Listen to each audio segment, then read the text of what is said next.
Amalan yang dianjurkan Nabi untuk terhindar dari siksa kubur. Kandungan ayat-ayat suci Al-Quran merupakan kalam atau firman Allah Subhanahu wa Ta'ala yang dianugerahkan kepada Rasulullah Muhammad. Di antara ribuan surah, terdapat surat Al-Mulk, kerajaan, yang disunnahkan dibaca sebelum tidur. Keutamaan surah ini memiliki beberapa fadilah.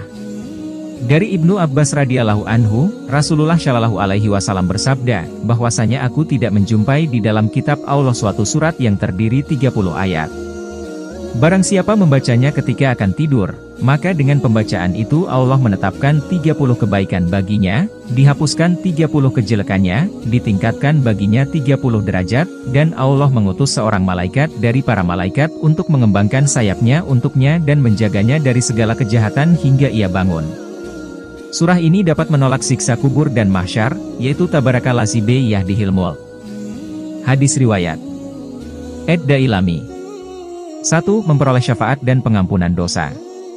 Rasulullah Muhammad Shallallahu Alaihi Wasallam yang artinya, bahwasanya suatu surat di dalam Al-Quran mempunyai 30 ayat, yang memberikan syafaat kepada pembacanya sehingga diampuni oleh Allah dosa orang itu, yaitu, Tabarakallazi bi yadihil mulk. Maha suci Allah yang di tangannya lah segala kerajaan.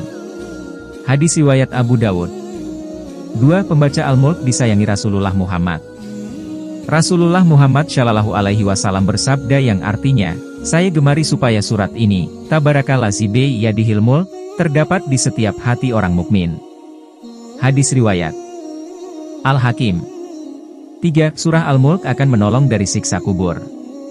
Rasulullah Shallallahu Alaihi Wasallam artinya, barang siapa membaca Tabarakallazi bi yadihil mulk, surat Al-Mulk, setiap malam, maka Allah Ta'ala akan menyelamatkannya dari siksa kubur. Hadis riwayat An-Nasai. 4. Menjauhkan pembacanya dari neraka ke surga.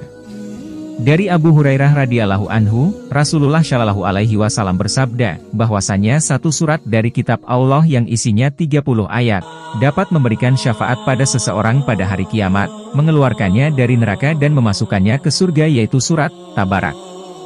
Hadis riwayat Abu Dawud dan At-Tirmidzi, dan beliau menghasankannya. Juga dihasankan oleh Al-Albani dalam Syahih Al-Jami. Syekh Ali Jaber sebelum wafat pernah menyampaikan wasiat pentingnya surah ini. Dia mengungkapkan, dirinya pernah didatangi pemuda yang bercerita saat ibunya baru saja meninggal dunia. Saat proses pemakaman, jenazah ibunya menebarkan semerbak aroma wangi nan sedap ke para pelayat dan penggali kubur yang mengiringi. Saat akan dimasukkan ke liang lahat tiba-tiba muncul asap tipis dari dalam tanah. Rupanya asap yang menjadi sumber wangi dan tidak hilang setelah 3 hari lamanya. Syekh Ali Jaber pun bertanya kepada pemuda itu, tentang amalan ibunya.